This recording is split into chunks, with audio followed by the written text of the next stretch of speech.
Si tu as plus de 40 ans et que tu regardes cette vidéo avec un petit doute en te demandant est-ce que tu devrais te lancer sur YouTube? Est-ce que je suis pas trop vieux ou trop vieille? En 2025, est-ce que c'est pas saturé les réseaux sociaux? Je vais te donner 8 bonnes raisons pour lesquelles tu devrais te lancer sur YouTube, surtout sur YouTube, OK? Je ne parlerai pas de TikTok ou d'Instagram parce que j'y connais rien. Et j'aimerais vraiment que tu me dises en commentaire à la fin de la vidéo que tu te lances sur YouTube parce que c'est vraiment ça le but de la vidéo. Si c'est le cas, je vais te laisser 2 petits devoirs à faire à la fin de la vidéo.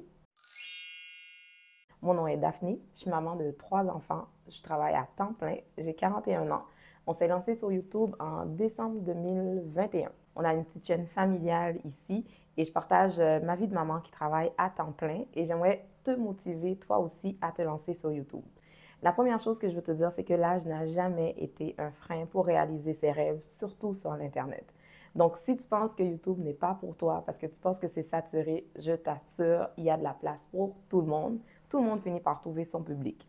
Pense à McDonald's et Burger King, OK? Il y a des McDo partout où tu vas, mais ça n'empêche pas que certaines personnes vont préférer le Burger King. Moi, quand je passe à côté d'un McDo, je sens rien. Quand je mange un Big Mac, j'ai pas le même plaisir que si, mettons, je passe à côté de Burger King où je sens l'odeur, puis tu manges le Whopper, là, genre, c'est pas la même chose qu'un Big Mac. Fait que chaque personne trouve ses goûts dans quelque chose. Nous, au Canada, on a le Harvey's aussi. Le Harvey's, c'est encore mieux, là. Tu sais, c'est la crème de la crème du fast-food pour moi, en tout cas, là. Fait que, tu sais, il y a différentes choses. Fait qu'on ne peut pas tous consommer du McDo. Donc, tout le monde va trouver son public. Tout le monde va trouver son compte à quelque part. Ce qui va te différencier sur les réseaux sociaux, c'est l'énergie que tu dégages. C'est ce que tu amènes de plus.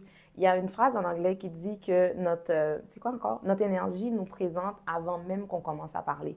C'est ce que tu dégages à l'écran. Dernièrement, quelqu'un nous a laissé un commentaire, puis la personne a dit, quand tu parles dans les vidéos, j'ai l'impression que je parle avec une amie pour de vrai.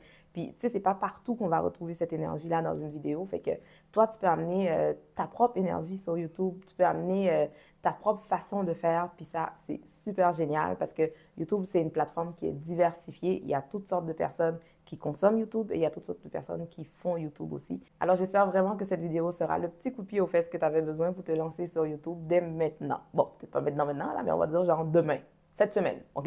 C'est bon ça? Alors, première raison pour laquelle tu devrais te lancer sur YouTube, c'est le partage d'expérience. Tu es rendu à plus de 40 ans. À plus de 40 ans, on a des décennies d'expérience au niveau professionnel, au niveau personnel, même au niveau de tes loisirs. Il y a plein de choses que tu peux partager avec les gens. Tu sais, mettons, en plus, si tu es une maman qui travaille, ça, ce serait super génial parce que moi, l'algorithme de YouTube me propose juste des affaires où tu vois des influenceurs, des influenceuses plutôt, qui sont à la maison, puis qui te donnent des conseils sur comment entretenir ta maison. Écoute, ma chouette, moi, je travaille 40 heures semaine, OK? On ne peut pas entretenir notre maison de la même façon, là. Fait que, tu sais, de voir la réalité des femmes qui sont dans la même réalité que toi, c'est vraiment le fun. Tu sais, des fois, tu vois les gens qui font leur routine du matin. La fille, elle prend 2 heures, faire sa méditation, faire son yoga, boire son matcha, comme j'expliquais dans une vidéo. Mais tu sais, toi, ta routine du matin, c'est genre à la course, là, genre avaler ton café, ton petit déjeuner, dépêcher les enfants pour partir à l'école pour ne pas arriver trop en retard. Tu sais, fait que si toi, tu arrives avec ça, c'est vraiment super chouette parce que on a besoin de plus d'authenticité, on a besoin de voir des gens qui nous ressemblent. Je partageais un petit secret avec toi, comme si on était des amis, comme si j'étais ta sœur. Fais ton contenu en fonction du public que tu veux attirer sur YouTube. C'est comme dans la vraie vie, en fait. C'est toi qui choisis le crowd que tu veux avoir autour de toi. Généralement, quand je fais une vidéo, je sais exactement à qui je m'adresse. C'est quoi ton âge à peu près, dans quel pays tu vis, c'est quoi ton occupation, c'est quoi tes problèmes, c'est quoi tes aspirations, c'est quoi tes valeurs, est-ce que tu es un homme, est-ce que tu es une femme. Je veux pas attirer n'importe qui sur ma chaîne, tu vois. Et parfois, je sais même à peu près quelle émotion que j'aimerais que tu ressentes en regardant une vidéo. Souvent, dans les vidéos de stratégie sur YouTube, ils te le disent, à vouloir toucher tout le monde, tu finiras par toucher personne. Donc, il faut que tu aies une idée claire à qui tu t'adresses quand tu fais ta chaîne YouTube. La deuxième raison pour laquelle tu devrais te lancer sur YouTube, c'est que YouTube est une plateforme où tu vas pouvoir exprimer ta créativité. En passant, tu n'as pas besoin d'avoir, tu sais, comme beaucoup de choses pour commencer sur YouTube, OK? Tu n'as pas besoin d'un matériel compliqué, là. Tu commences avec ce que tu as. En ce moment, je suis en train de filmer avec mon téléphone qui est un iPhone 14. Quand on a commencé sur YouTube, on avait un iPhone 7. J'ai une caméra Canon que je n'utilise pas parce que la qualité, je trouve qu'elle est, ben, c'est une ancienne Canon, OK? C'est un T3i dans le temps. Je l'avais payé 600$ à l'époque, là, mais elle est vieille, puis elle est vraiment désuète. Puis je trouve que les téléphones maintenant font quand même un très bon travail. Il suffit que tu t'installes, par exemple, comme je suis là devant une fenêtre, la lumière du jour. Tu peux t'acheter des lumières aussi, des ring lights, les lumières portatives aussi, etc. Puis avoir un micro pour que le son soit quand même assez bon parce que sur YouTube, le son est vraiment très important pour que la personne qui t'écoute entende bien ce que tu dis, qu'il n'y ait pas d'écho. Comme là, la pièce dans laquelle je suis en ce moment, il y a beaucoup d'écho. Mais si j'avais pas mon micro, tu verrais que ce serait pas tout à fait la même chose au niveau de la qualité du son. Là, c'est sûr que j'ai un micro de base, là, fait que, tu sais, je te dis pas que tu peux pas investir plus, mais honnêtement, moi, avec ce que j'ai là, ça me suffit clairement. Donc, tu n'as pas besoin d'investir beaucoup d'argent pour exprimer ta créativité. Tu peux l'exprimer par le montage. Il y a des outils de montage qui sont gratuits, il y en a qui sont payants. Tu peux vraiment t'amuser beaucoup pour exprimer ta créativité. Moi, je te dirais honnêtement, c'est le partage d'expérience et l'expression de la créativité qui m'ont amené sur YouTube. Parce que moi, pour moi, avoir un petit moment comme ça pour partager avec les gens, pour exprimer ma créativité, c'est ce qui m'allume vraiment le plus sur YouTube. C'est pour ça que souvent, je tiens à dire aux gens merci d'être là, merci de nous soutenir et tout ça, parce que c'est vraiment ça ma motivation sur YouTube. Parlant de gens, justement, c'est YouTube va te permettre de construire ta communauté. Moi, je l'ai dit dans une vidéo récemment, je suis une lionne, OK? Je suis une fille de gang. J'aime ça savoir que quelque part sur les internets, j'ai une petite communauté qui est la mienne. Tu comprends? C'est ma petite gang, c'est la mienne. Puis j'aime vraiment ça. C'est sûr que, tu sais, mettons, tu regardes dans nos vidéos, quand on a 6000 et quelques abonnés, nos vidéos ne font pas énormément de vues, mais je sais que j'ai ma gang, tu comprends? C'est ceux qui vont être là, qui vont commenter nos vidéos, même si ce sont des silencieux, je sais qu'ils sont là pareil, puis je les sens derrière moi, même les silencieux. Fait que bâtir sa communauté, rencontrer des gens qui sont comme toi, qui partagent les mêmes valeurs que toi, ça n'a aucun prix sur Internet. Je t'assure, là, ça vaut de l'or, OK? Fait que quand tu vas bâtir ta communauté, tu vas vraiment sentir comme cette force-là qui va t'aider vraiment à te donner plus d'énergie, qui va te motiver, qui va te dire, OK, vas-y, là, il faut que je fasse des vidéos parce que tu sais qu'il y a une gang qui est derrière toi, qui te soutient. Même si c'est 12 personnes, même si c'est 200 personnes, même si c'est 2000 personnes, c'est super le fun d'avoir cette force-là derrière nous qui nous motive. En passant, j'en parle souvent, reste toi-même, OK? C'est en restant soi-même qu'on va bâtir des relations enrichissantes avec les gens. Les gens fake attirent les gens fake. Les gens superficiels attirent les gens superficiels. La bienveillance attire la bienveillance. Alors, sois toi-même. N'essaie pas de copier ta youtubeuse préférée que tu vois passer sur ton feed et tout ça. Là. Ne fais pas ça. Sois toi-même. J'ai vu quelque part dernièrement dans un commentaire, dans une vidéo en anglais, la personne disait que maintenant, c'est devenu de plus en plus difficile. Non, attends, c'est quoi que la personne disait encore? C'était en anglais. Ça disait que de nos jours, ce qu'il y a de plus difficile, c'est d'être soi-même. Parce que tout le monde est une copie de quelqu'un. Tu sais, les Américaines copient, les Françaises copient les Américaines, les gens, les chaînes d'ici, parfois, il y en a qui copient les Françaises. Fait qu'au final, tu sais même pas qui est qui parce que tu changes de chaîne, tu as l'impression que tu n'as pas changé de chaîne parce que tout le monde se copie. Alors, sois toi-même, sois authentique. C'est sûr que l'authenticité, comme ça, n'attire pas nécessairement des foules. Ça ne va pas attirer la masse, mais tant mieux. Tant mieux, tu n'as pas besoin d'attirer la masse. Parce que tu sais quoi? Plus tu attires la masse, plus tu rencontres de weirdos. OK? Tu iras voir les vidéos qui font des millions de vues, des centaines de milliers de vues. Check les commentaires, comment c'est bizarre, là. Tandis que si toi, tu as ta petite communauté avec ton petit monde qui est comme toi, tu as du monde bien normal, des petits commentaires bien cute, des gens qui sont très polis, très respectueux, c'est ça que tu veux, OK? Donc, sois authentique. L'authenticité attire l'authenticité. Puis ceux qui t'aiment pas, ben tant pis pour eux, ils partiront. De toute façon, toi non plus, t'aimes pas tout le monde. Fait que tu peux pas t'attendre à ce que tout le monde t'aime. On peut pas plaire à tout le monde. La quatrième raison pour laquelle tu devrais te lancer sur YouTube, c'est que YouTube, c'est une plateforme d'apprentissage continu. On n'arrête jamais d'apprendre sur YouTube, OK? Je te dirais, honnêtement, si je regarde les premières vidéos qu'on a mises sur notre chaîne, j'ai de la misère à les regarder pour de vrai. Mais ça ne me dérange pas, je les laisse quand même en ligne parce que c'est là qu'on a commencé. C'est ce que je savais à ce moment-là. On avait eu de l'expérience sur Facebook dans un petit groupe qu'on avait avec nos familles, et nos amis dans lesquels je publiais des vidéos de recettes avec les enfants. Et c'est comme ça que j'ai eu la piqûre de faire des vidéos. Et c'est avec ces connaissances-là que je me suis lancée sur YouTube. Mais quand tu continues à produire des vidéos, tu vas apprendre plein de choses au niveau de la télécommunication, au niveau de la communication, comment se présenter, au niveau du marketing, si jamais toi tu veux vendre un produit, comment tu vas vendre ton produit, comment tu vas te vendre, comment tu vas attirer ta clientèle. Tout ça, ça va être super important. Puis c'est un apprentissage qui va être tout au long de ton parcours sur YouTube. YouTube peut amener aussi une certaine visibilité et une certaine reconnaissance pour toi si jamais c'est quelque chose qui t'intéresse au niveau du marketing. Comme je parlais tantôt, si tu as un produit à vendre, le fait de produire des vidéos, ça va te positionner comme un expert dans ton domaine. Puis là, les gens vont savoir que c'est toi qui es l'experte en telle ou telle chose. Donc, si jamais c'est quelque chose qui t'intéresse, la plateforme de YouTube peut très bien faire ça. Je pense que le fait que YouTube propose du contenu long, ça nous permet de connecter beaucoup plus avec les gens et bâtir un lien de confiance qui est beaucoup plus fort, à mon avis, que les contenus courts. Je ne sais pas si tu es d'accord avec moi, je ne consomme pas beaucoup de contenu court parce que j'ai laissé tomber Instagram, parce que Instagram est trop superficiel pour moi. J'arrive pas, tu sais, j'ai jamais rien vu sur Instagram que je peux dire, ah, OK, ouais, j'ai retenu ça comme leçon. Fait que, puis TikTok, moi, ça me fait peur. Fait que je vais même pas sur TikTok. Je pense que sur YouTube, on a vraiment cette possibilité d'avoir cette connexion avec les gens. En passant, la lumière vient de s'allumer derrière moi parce que en ce moment, comme je suis une maman occupée, je filme pendant mon heure de dîner au travail. Mais c'est la vie, tu vois. On fait ce qu'on peut avec ce qu'on a. Ma mère, elle dit tout le temps ça. Fait que c'est le petit moment que j'avais pour filmer cette vidéo. Alors, j'en profite pour le faire à ce moment-là. La septième raison pour laquelle tu devrais te lancer sur YouTube dès maintenant, c'est que tu peux devenir une inspiration pour les autres. Je me souviens très bien au début, quand je venais de me lancer sur YouTube, j'avais une collègue YouTubeuse qui m'a dit, tu sais Daphné, tu sais jamais qui te regarde parce que tu inspires beaucoup de femmes. Dans ma tête, j'étais comme, écoute, on fait 200 vues sur nos vidéos. Non, on faisait même pas 200 vues. Je pense même pas qu'on faisait une centaine de vues. J'étais comme, qui tu veux que j'inspire?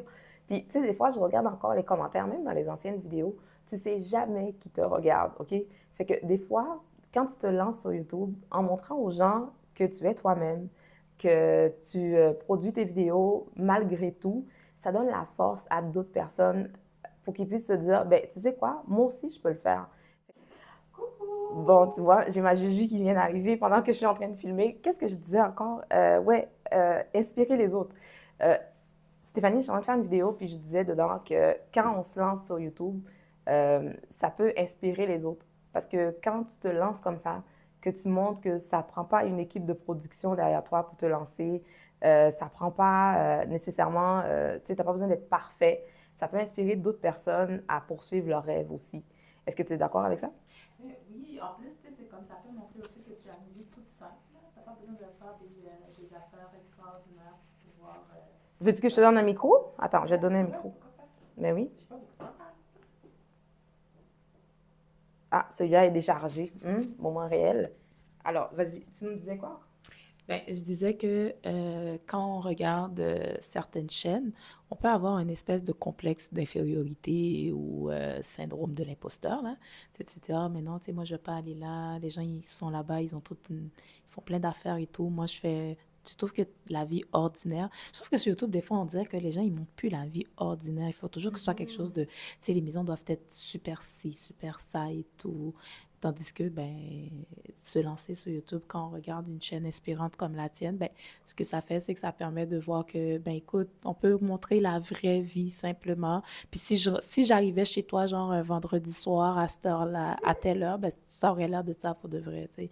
C'est pas quelque chose qui est stagé pour YouTube, tu sais. Oh, t'es Fait que voilà, fou. c'est tout. Je l'ai payé pour qu'elle dise ça. Ouais, c'est ça, je passais par là. S'il te plaît, Ouais, je t'enverrai le chèque Merci. par la poste. Merci. Alors, merci Stéphanie pour ce petit featuring. C'est ma jumelle. C'est ma jumelle en passant. On a fait plein de vidéos ensemble. Fait que tu veux qu'on jase un peu ou tu t'en vas là? Non, mais c'est parce que je vais aller changer ma voiture. Ah, OK. Bon, ben, on va se parler au téléphone d'abord. Bye, ma soeur.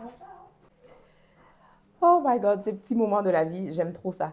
J'ai perdu le fil de mon idée, par exemple. Donc, c'est ça, c'est vraiment de se lancer, puis d'encourager, d'inspirer, de continuer à inspirer les autres. C'est vraiment montrer qu'on n'a pas besoin d'être parfait, qu'on n'a pas besoin d'avoir une équipe de production, qu'on n'a pas, tu sais, de montrer vraiment aux gens que c'est correct d'être normal, fait que ça peut inspirer d'autres personnes, puis à se sentir moins seul aussi. Tu sais, des fois, quand tu regardes certaines, dernièrement, quelqu'un me disait que tu ne nous donnes pas l'impression d'être des mauvaises mères. Tu sais, des fois, quand tu regardes certaines personnes, tu regardes chez vous, tu te dis, écoute, moi, je suis pas une bonne mère, moi, là. Mais en réalité, écoute, on fait tout ce qu'on peut, hein. Il n'y a pas de mère parfaite. Puis cette pression-là qu'on a sur les réseaux sociaux, des fois, je trouve que c'est vraiment énervant parce que ça peut vraiment donner l'impression à d'autres personnes de ne pas se sentir à la hauteur, comme Stéphanie disait tantôt, là. Fait que je ne vais pas trop m'éterniser là-dessus parce que je pense qu'on en a parlé déjà pas mal. Fait que tu comprends un peu qu'est-ce que je veux dire. Tu sais, j'ai tellement été déstabilisée, j'ai oublié de te parler du prochain point qui était le développement personnel. Je vais te mettre des images gratuites que j'ai trouvées sur Internet parce que j'ai oublié de filmer la séquence là. Donc, je voulais parler de développement personnel dans le sens que si tu es une personne introvertie, le fait de te confronter à la caméra et à la création de contenu, ça peut vraiment booster ta confiance en toi et ton estime personnelle. Puis aussi, même pour les personnes qui sont des perfectionnistes ou les anciennes perfectionnistes comme moi, je l'étais là, ça peut vraiment aider de faire la création de contenu parce que ça va vraiment te montrer que tu peux pas être parfait dans tout. Il va falloir que tu apprennes à lâcher prise. Et moi, j'ai des contenus que j'ai mis en ligne, honnêtement, que je me disais, oh, c'est pas comme j'aurais voulu, mais je l'ai fait quand même, tu vois. Fait qu'il faut produire parce que les perfectionnistes sur YouTube, ils tiennent pas le coup. Tu vois, ils finissent toujours par craquer à un moment donné. Fait que ça va te permettre aussi de vraiment lâcher ce petit côté-là en toi. Fait que maintenant, on retourne à la vraie vidéo. La dernière raison pour laquelle tu devrais te lancer sur YouTube, c'est pour ça que je l'ai mis en dernier, c'est la monétisation potentielle. La monétisation est possible sur YouTube quand tu as 1000 abonnés et quand tu as plus de 4000 heures de visionnage pendant un an. YouTube va partager avec toi les revenus des publicités. Parce que là, sûrement, avant de commencer la vidéo, tu as une publicité qui a joué, ben, YouTube a fait de l'argent avec ça. Il va nous donner une partie. Je me souviens plus c'est quoi le pourcentage parce que honnêtement, l'argent de YouTube, ça me passe 100 pieds par-dessus la tête là. Parce que, premièrement, on ne fait pas tant d'argent que ça. Puis, deuxièmement, je ne le fais pas pour l'argent. Puis, YouTube, par exemple, il faut faire attention. Il faut que tu sois honnête avec toi-même. Demande-toi, est-ce que tu veux vraiment le faire pour avoir une source de revenus supplémentaire ou tu veux le faire juste pour t'amuser comme un genre de hobby?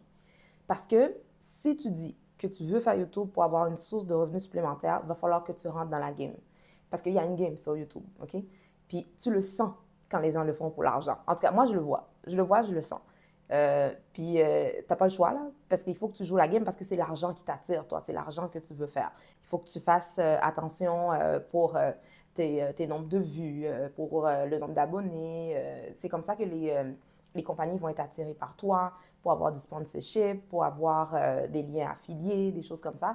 Donc, c'est comme ça que tu vas faire l'argent. Mais si tu veux le faire comme hobby, ben ça, c'est correct. Tu fais le genre de contenu qui te plaît, comme moi, je fais en ce moment. Je fais ce que je veux. Puis si ça fait 10 vues, tant mieux. Si ça fait 100 vues, tant mieux. Si ça fait 1000 vues, si ça fait 5000 vues. Tu sais, je ne fais pas les choses pour faire des vues.